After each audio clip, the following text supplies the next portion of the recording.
terima kasih kerana saudara Nizam kita meminjamkan kitab ni, so bolehlah kita baca kitab sama-sama pada malam ni.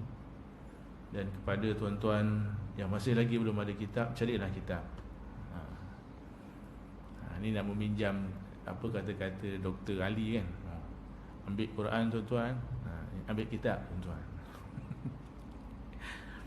Tak apa, saja je kan. Saja-saja kan. Selain daripada masuk gua tu, kita tanyalah tentang kitab.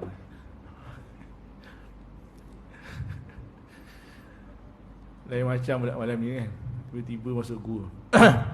Apapun, syukur kepada Allah Subhanahu Wa Taala kerana malam ni saya sihat sikit.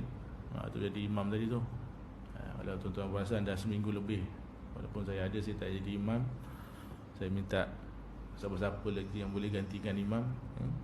Sebab tak apa sihat, tadi pun batuk di hujung. Tuan-tuan, mati Allah Subhanahu Wa Taala, pada malam ni kita nak masuk hadis yang ke-11, hadis yang baru. Kita dah selesai membincangkan hadis yang ke-10 tempoh hari Khamis lepas. So hari ni kita nak masuk hadis yang baru dalam kitab dia Matan Al-Arba'in An-Nawawiyah ni, yang dikupas oleh Dr. Mustafa Abdul Rahman. An Abi Muhammad Al-Husain bin Ali bin Abi Talib Sibti Rasulullah sallallahu alaihi wasallam wa raihanatihi radhiyallahu anhu ma qala hafiztu min Rasulillah sallallahu alaihi wasallam da' ma yaribuka ila ma la yaribuka, rawahu Tirmizi wa Nasa'i wa qala Tirmizi hadisun sahih. Hadis ini pendek sahaja ni, tetapi mempunyai kesan yang cukup banyak, cukup besar. Khususnya dalam kita menjalani kehidupan kita sebagai salah seorang daripada anggota masyarakat.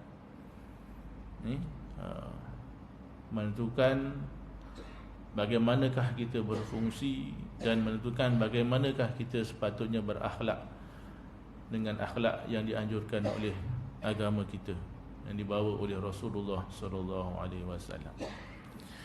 Hadis daripada Abi Muhammad Al-Hasan bin Ali bin Abi Talib, cucu Rasulullah sallallahu alaihi wasallam dan juga kesayangannya, radhiyallahu anhuma. Radhiyallahu anhuma tu kerana ada dua nama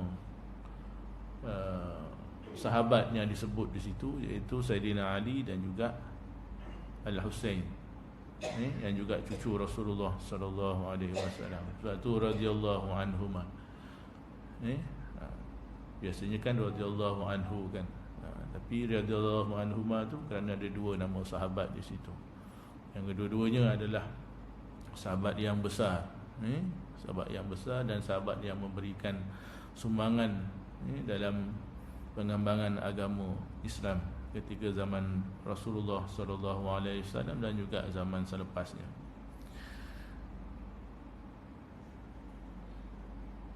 Aku telah menghafaz dari Rasulullah sallallahu alaihi wasallam, yang mana Nabi sallallahu alaihi wasallam telah bersabda, tinggalkanlah barang yang meragukan engkau kepada apa yang tidak meragu-ragukan engkau. Hadis ini diriwayatkan oleh Imam Tirmizi dan dihukumkan sahih oleh Imam Tirmizi radhiyallahu anhu. Hadis tersebut diriwayatkan oleh Tirmizi daripada Nasa'i daripada Abi Muhammad Hasan bin Ali bin Abi Talib. Hasan adalah cucu Rasulullah sallallahu alaihi wasallam yang dalam hadis itu dikatakan sebagai wangi kebauan. Artinya tempat tumpah kesayangan buah hatinya. Cucu kesayangan Rasulullah sallallahu alaihi wasallam, anak pada Sayyidina Ali. Sayyidina Ali ada dua orang anak, antaranya Hasan dan Husain. Menurut riwayat, pada suatu masa Hasan pernah menaiki mimbar di mana Rasulullah SAW waktu itu sedang berkhutbah. Lalu dipegangi cucu itu serta berpaling kepada manusia dan berkata, bahawa cucuku ini adalah Sayyid, iaitu seorang yang insya-Allah akan menjadi ketua. Mudah-mudahan Allah menjadikan dia seorang pendamai di antara dua puak yang sedang bersengketa dari golongan kaum muslimin. Dan akhirnya ternyatalah apa yang telah disabdakan oleh Rasulullah sallallahu alaihi wasallam. Antara kaum apa tu? Sayyidina Ali tu apa namanya? Apa penyokong Sayyidina Ali? Syiah. Ada ke zaman Sayyidina Ali Syiah? Tak ada. Ada ke tak ada? Belajarlah sejarah. Sejarah ni pun saya lemah sikit ni, bab sejarah kan? Tapi pada masa itu ada dua golongan, iaitu Khawarij dan juga golongan yang menyokong Sayyidina yang menyokong Muawiyah. Yang dimasukkan kat sini ialah antara Muawiyah dan juga Khawarij, ataupun kaum muslimin yang lain. Pada masa itu tak dikenali lagi sebagai Khawarij, antara muslimin dan juga antara Muawiyah itu tadi. Jadi Hasan adalah menjadi pendamai dengan arti kata pada masa itu. Sayyidina Hasan telah menawarkan diri untuk meletakkan jawatan walaupun telah dibai'ah sebagai pengganti kepada Sayyidina Ali radhiyallahu anhu, sampai kepada tahap itu, kerana umat Islam telah berpecah. Jadi akhirnya walaupun Sayyidina Hasan telah meletakkan jawatan, tapi berlakulah apa yang telah berlaku sebagaimana yang dinyatakan oleh ahli sejarah.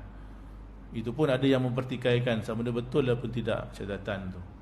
Itu tak apalah, tapi apa yang sampai pada kita begitulah. Sehinggalah berlakulah apa yang telah berlaku di Karbala, pembunuhan Sayyidina Hasan bersama dengan rombongannya ketika nak mengunjungi Sayyidina Muawiyah bin Abi Sufyan.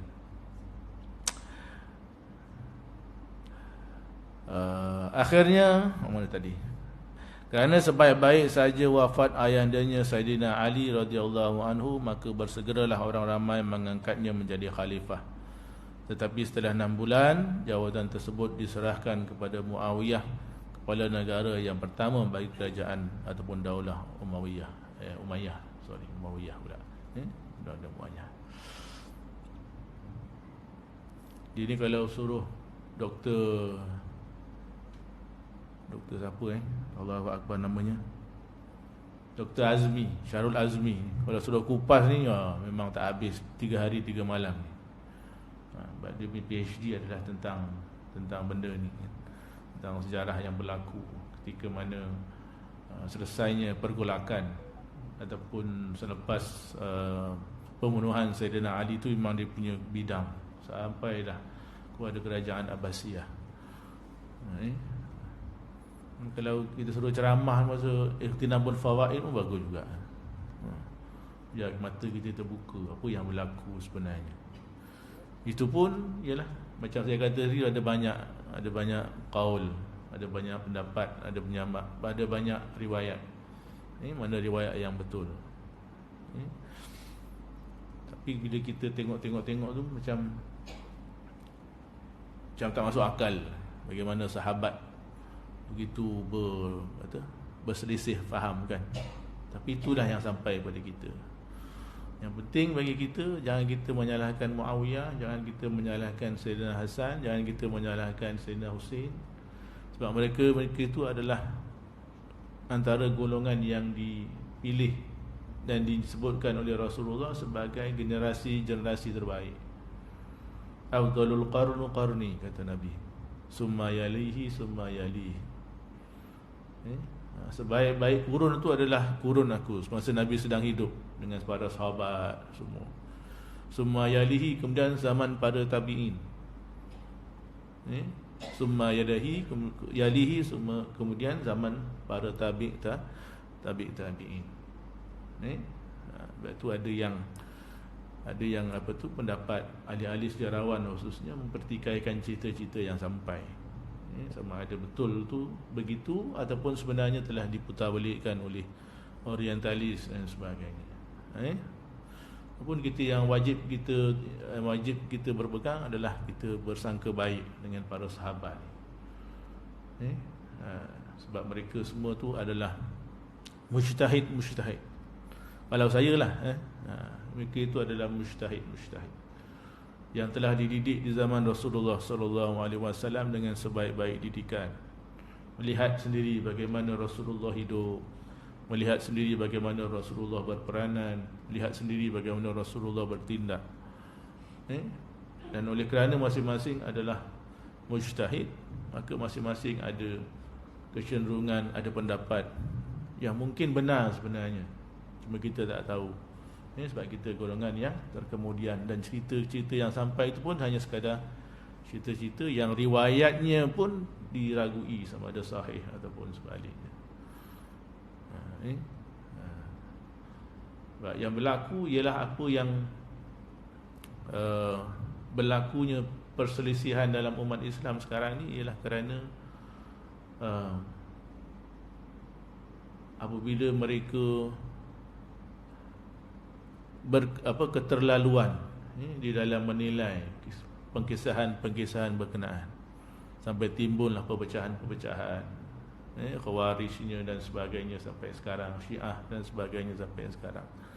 Asalnya daripada keterlaluan di dalam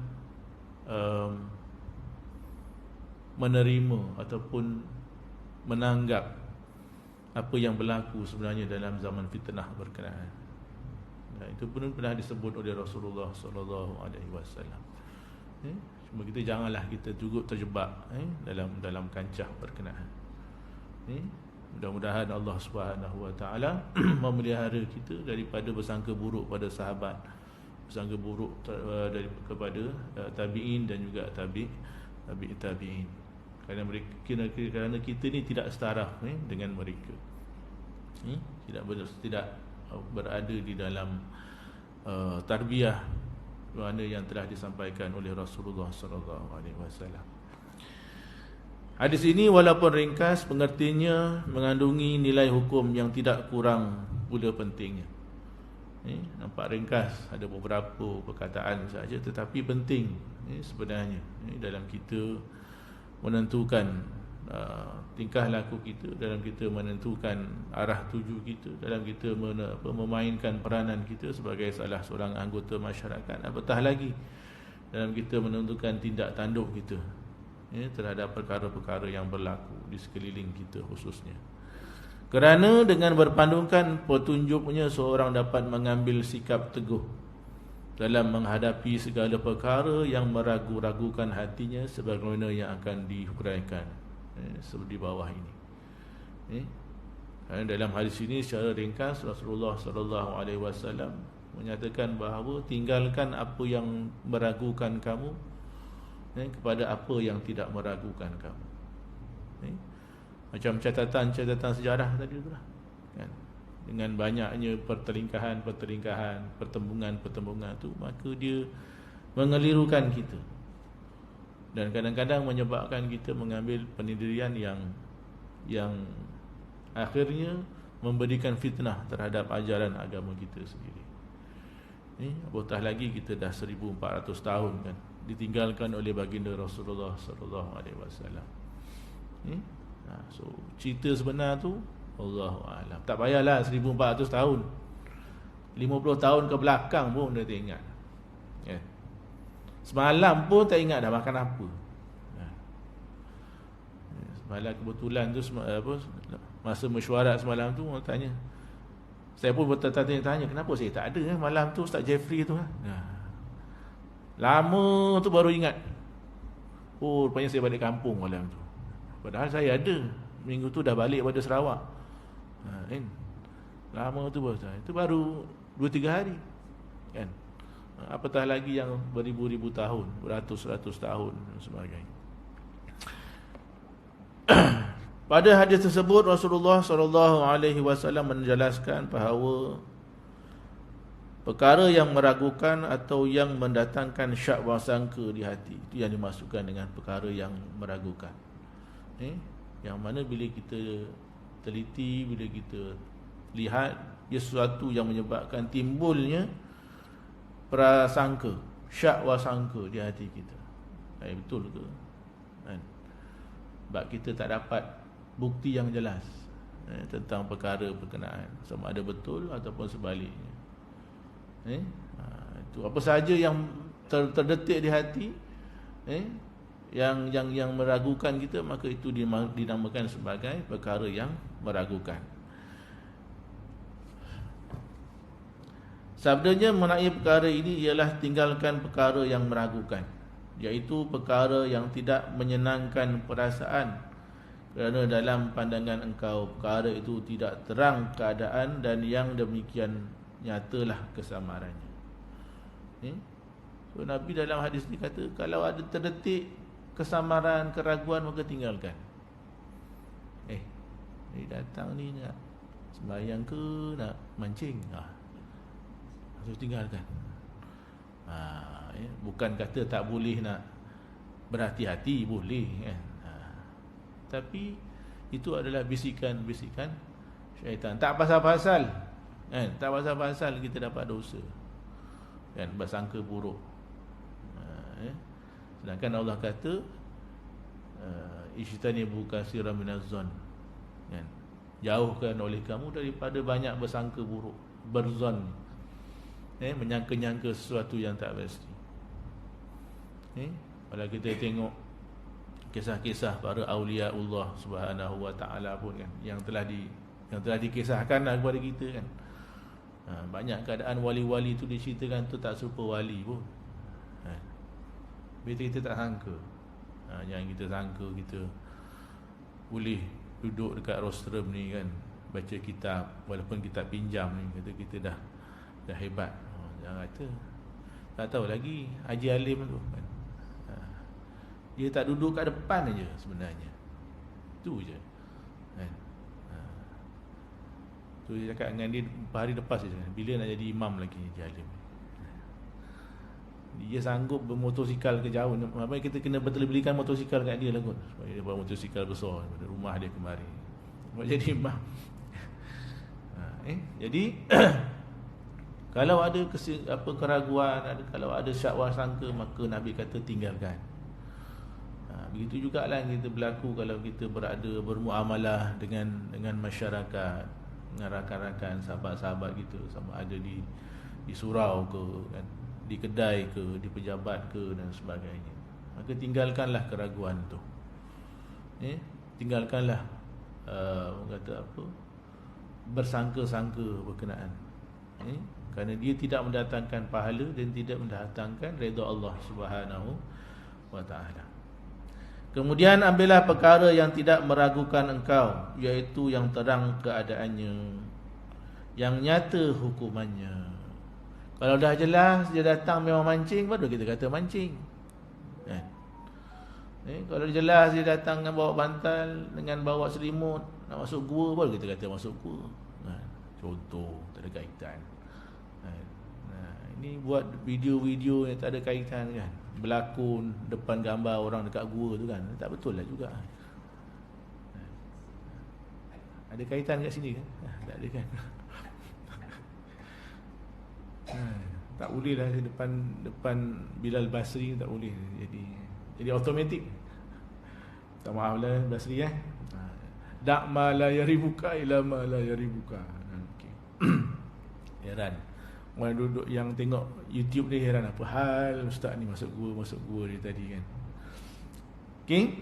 Jadi kalau dah terang nyata, baru kita bagi keputusan. Baru kita putuskan hukuman. Baru kita boleh bulat hati untuk menyatakan sesuatu itu sama ada A ataupun B. Selagi mana tidak jelas, selagi mana samar, maka jangan kita buat keputusan dan jangan kita menjatuhkan hukuman terlalu awal. Contoh mudah yang lain tu macam yalah, jiran kita ambil parking depan rumah kita contohnya. Kita dah baru balik, kan, tiba-tiba parking dekat depan padang, sebelah padang tu, jiran kita ambil, panas hati kan. Sedangkan parking tu patutnya tak boleh nak dicop-cop kan, kecuali depan rumah betul, depan gate tu, betul-betul lah kita punya. Di seberang jalan tu bukan kita punya. Rupanya ada kecemasan kan. Kalau kita bersangka buruk awal kan, kita dah meletakkan dosa tu awal, sangkaan buruk itu awal. Samalah juga dengan perkara-perkara yang berlaku dalam pergaulan kita sehari-hari dan sebagainya. Kesimpulannya, tinggalkan melakukan suatu perkara atau perbuatan yang tidak menyenangkan hati dan fikiran.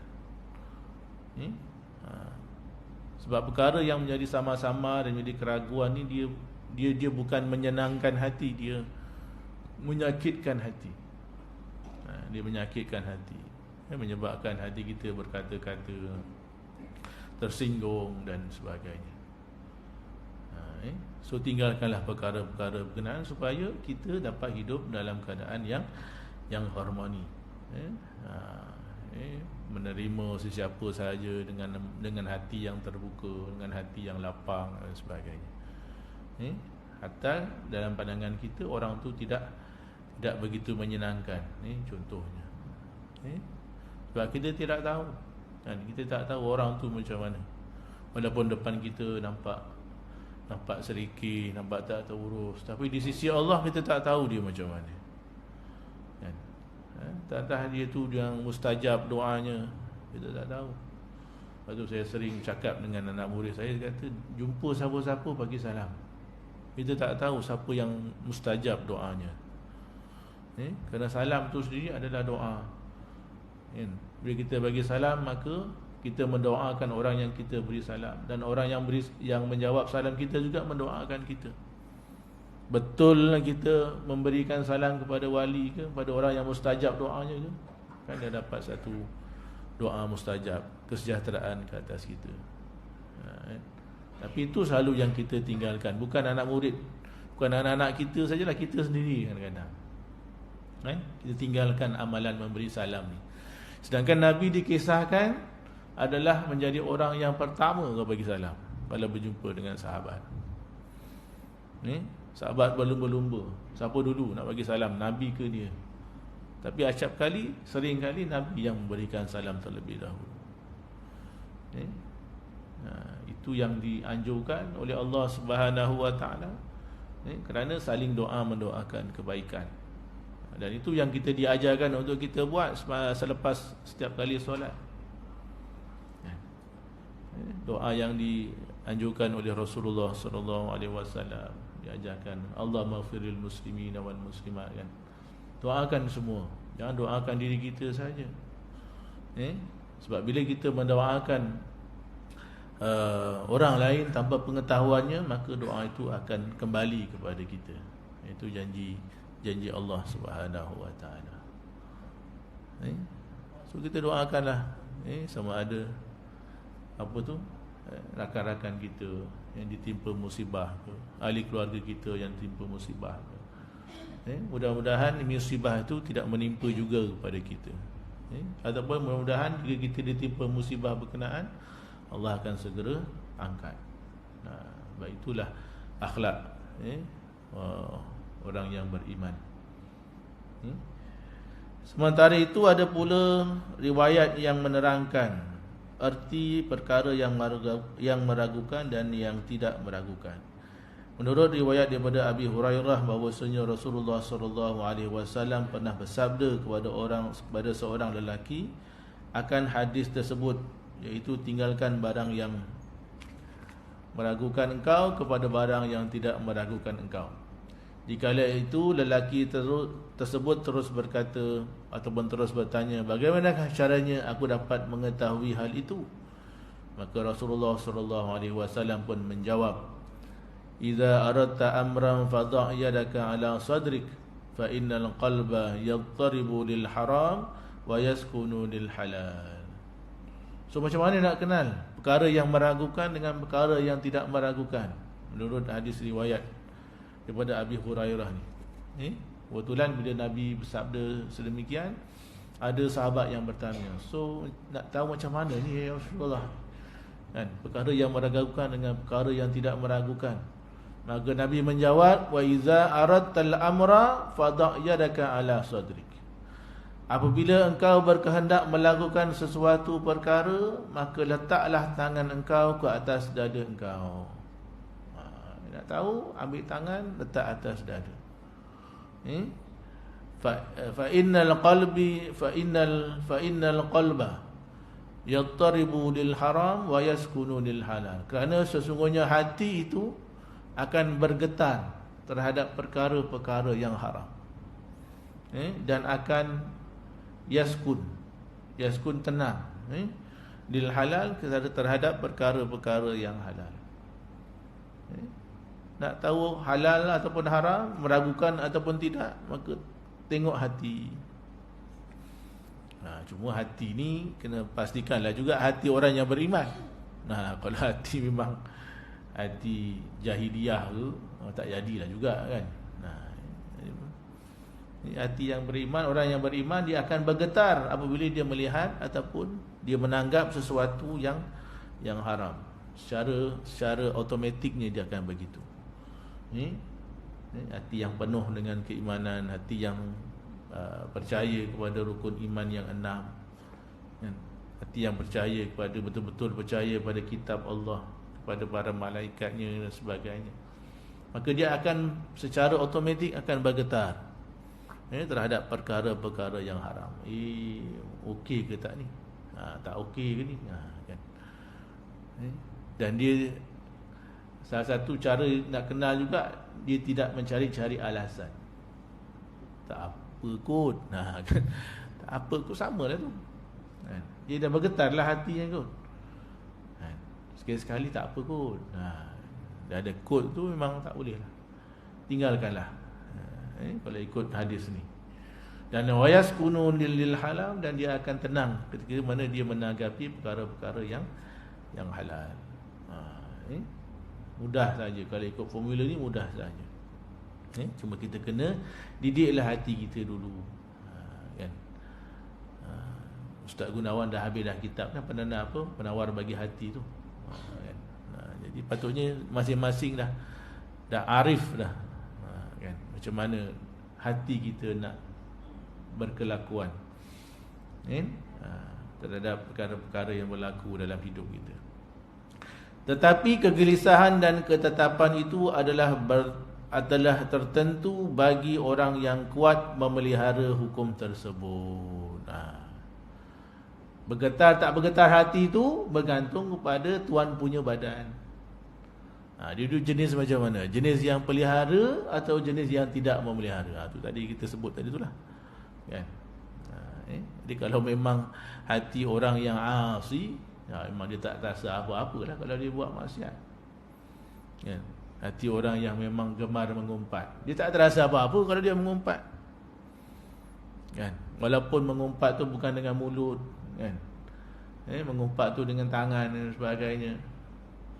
Kan? Ahli memancing, dia tak terasa apa-apa bila dia mancing, kan? Dia rasa bergetar. Yelah, bergetar sebab dia takut kena tangkap. Bergetarlah juga. Kan?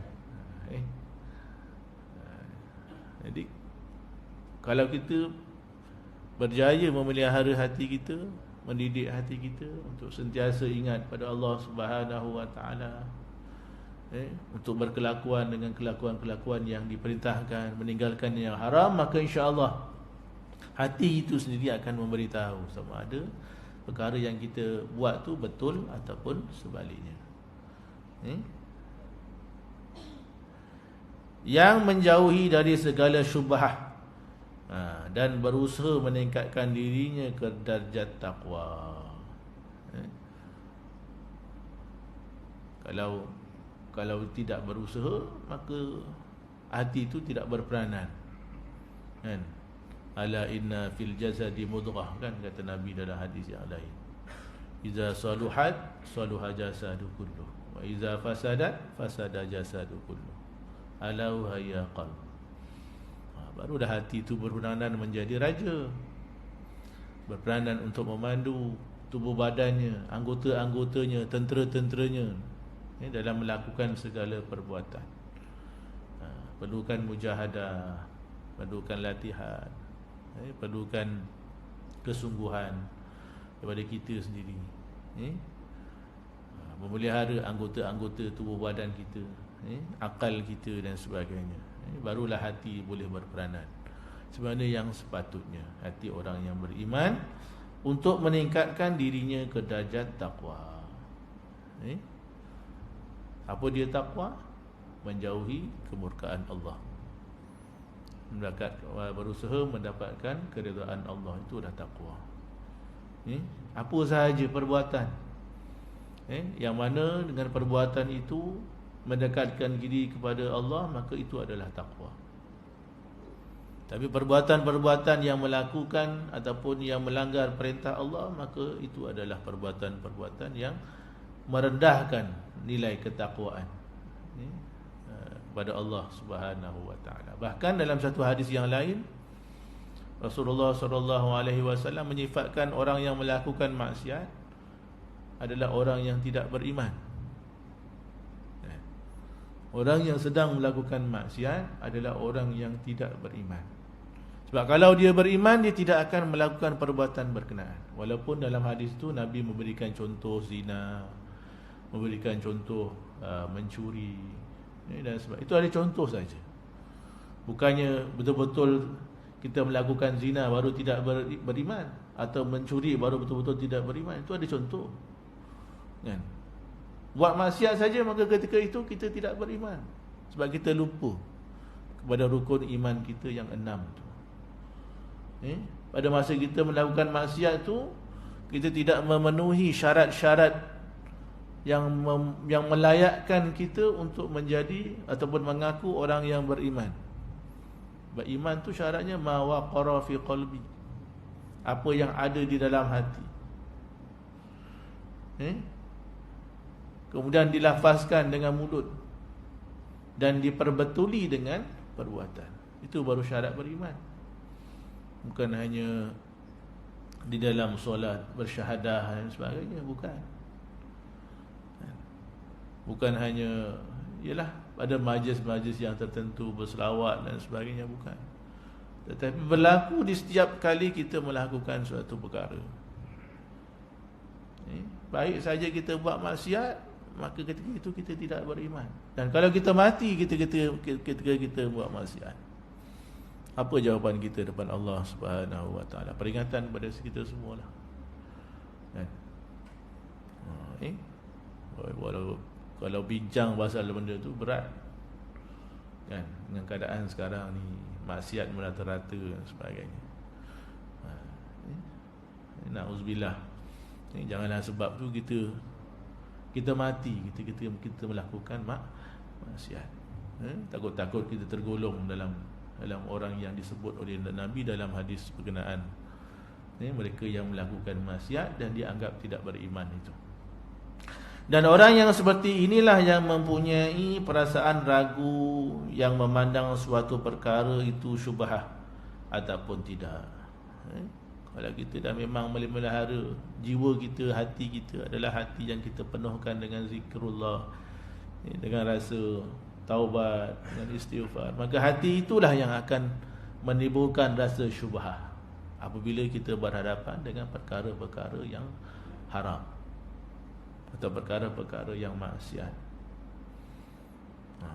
Itu memang kena didiklah hati kita. Malahan orang yang demikian ini pula yang selalu meninggalkan yang halal kerana takut jatuh kepada yang haram. Bahkan Dr. Mustafa kata, orang yang menjaga hatinya dan hatinya berjaya memelihara anggota tubuh badannya ini daripada melakukan yang haram, maka dia juga kadang-kadang akan meninggalkan yang halal kerana takut terjatuh dalam syubhah. Ada halal ke tak halal ni, makruh aja ke haram ni, kan? Sebab itu ikut mazhab Hanafi tu, makruh tu terbahagi kepada dua, kan? Apa dia man? Lupa itu. Makruh Apa dah istilahnya, lupa malam ni, tersasul. Satu makruh tahrimiyah, satu tanzihiyah. Lupa dah saya istilah tu, lama dah tak buka kitab kan. Makruh pun terbahagi kepada dua. Makruh yang lebih hampir kepada halal dan makruh yang lebih hampir kepada haram. Tu saya mazhab Imam Hanafi. Imam Syafi'i tak ada makruh satu saja kan. Supaya makruh yang kita lakukan itu adalah benar-benar kita tahu dia mengarah ke mana. Itu Imam Abu Hanifah memberikan bahagian. Jadi orang yang berjaya mendidik hatinya supaya sentiasa ingat pada Allah, supaya sentiasa memelihara pelakuan-pelakuannya, akan kadang-kadang sampaikan dia pun tidak mahu melakukan yang halal sebab takut jatuh kepada perkara syubhat. Buat klaim lah contohnya kan. Buat klaim. Dia ada dua klaim ni kan. Klaim yang hak atau klaim yang betul. Apa bezanya hak dengan betul? Haknya kita boleh klaim ikut perbatuan 70 km 70 sen 1 km. Yang betulnya kita buat ringkas kan, jalan ringkas, jalan potong. Ikut Google Map 70 km, tapi sebab kita tahu jalan potong jadi 65 km. So yang mana nak buat? Kan?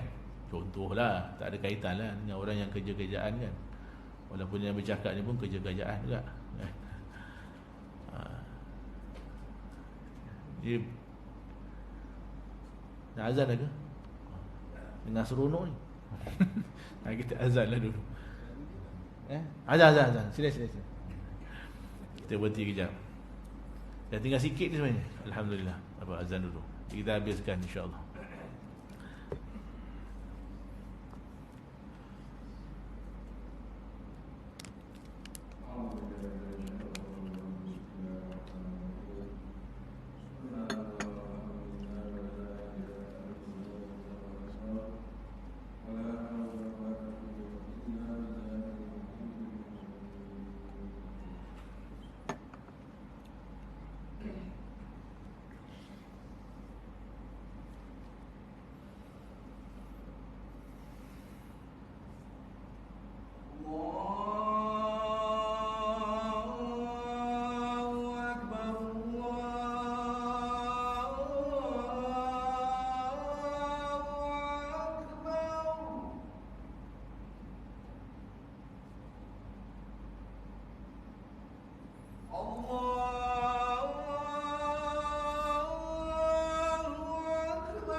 sikit lagi tuan-tuan.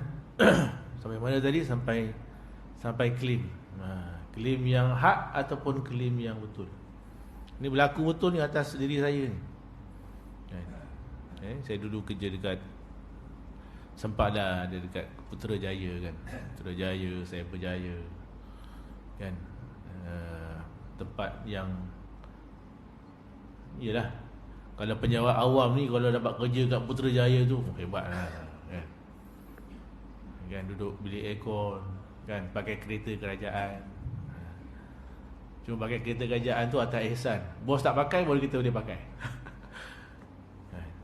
Jadi pada zaman-zaman kegemilangan kerajaan Putrajaya, sekarang tak apa gemilang sebab duit tak ada kan. Zaman-zaman kegemilangan tu kan, duit banyak kan, boleh claim suka-suka dan sebagainya kan, senang. Claim sikit, claim satu dapat dua, contohlah. Tak ada nak macam itu kan. Jadi sampaikan satu tahun tu, saya ingat tahun 90, bukan 90, tahun 2008. Krisis ekonomi kita tahun bila? 2008 kan. Antara krisis yang kedua selepas 98 tu 2008. Jadi peruntukan pun banyak kena potong. Jadi bos pun dah pening. Bos dah pening. Sampaikan bila tengok pada klaim-klaim pegawai-pegawai ni kan, sampai dalam mesyuarat pengurusan tertinggi tu, dia kata pesan ke anak buah, katanya, klaim yang betul, bukan klaim yang hak. Contoh, kalau kita outstation, pegawai diberikan pilihan sama ada nak claim hotel ataupun claim lodging. Lodging ni dia allowance penginapan di luar lah, allowance penginapan di luar kerana menjalankan tugas rasmi. Kadang-kadang pegawai ni dia pandai, sebab allowance lodging kadang-kadang dia lebih besar daripada hotel. Kalau kita sekarang hotel Oyo kan, kalau lodging dapat 100 lebih, hotel Oyo RM50 dia dapat. Jadi dia tak claim hotel Oyo, dia claim lodging. Untung lah tu tuan. Dan claim tu sebulan dapat 2-3 ribu, separuh gaji ke 2-3 ribu. So yang di sini kita kena, kalau ikutkan hadis ni, kena meninggalkan lah mana yang betul ataupun mana yang hak kan? Walaupun betul tu hak boleh claim lodging, tapi adakah kita patut claim lodging sedangkan claim sebetulnya kita duduk hotel murah aja? Sama juga dengan allowance makan kan? Allowance makan sehari separuh daripada allowance, separuh apa dia tak ingat, lama dah tak buat tak buat tuntutan ni, tak ingat. RM60 rasanya sehari kan? Tapi walaupun kita tak keluar duit, kita claim juga. Macam mana tak keluar duit? Kita minta lah member kita belanja. Tuan rumah kan, outstation, tu orang pegawai Putrajaya datang ni mestilah kena belanja kan. Tak keluar duit pun kita claim juga kan? Contoh lah kan, contoh lah, tak ada kaitan lah dengan tuan-tuan ada kerja-kerjaan juga ada kan. Di swasta dia selamat sikit kot.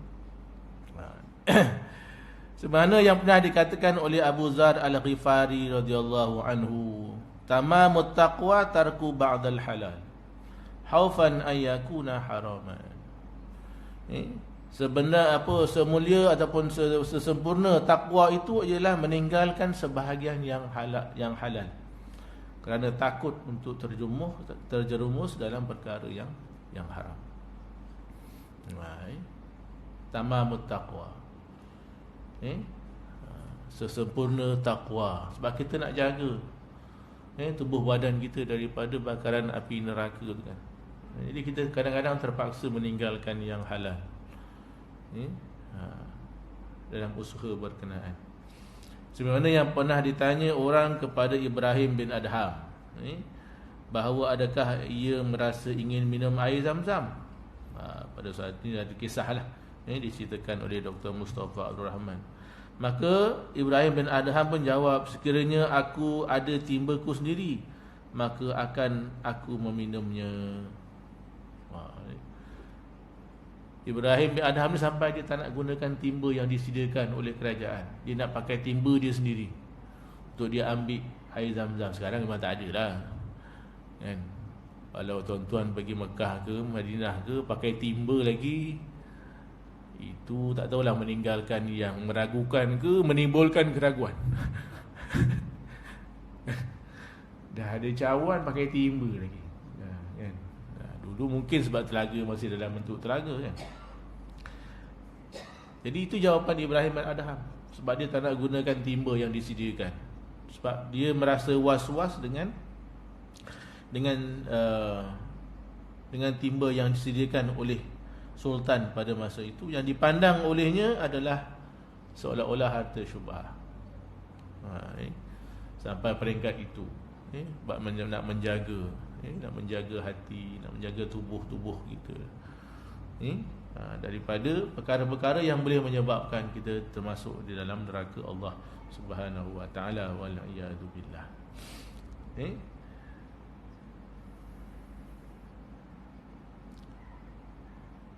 Sebaliknya, orang yang tidak merasa ragu terhadap sesuatu perkara kerana yang dipandang dan hukumnya menurut yang lahir dan yang nyata serta tidak ada larangan yang tegas, maka orang yang seperti itu dapat melakukan sesuatu menurut apa yang telah diyakini.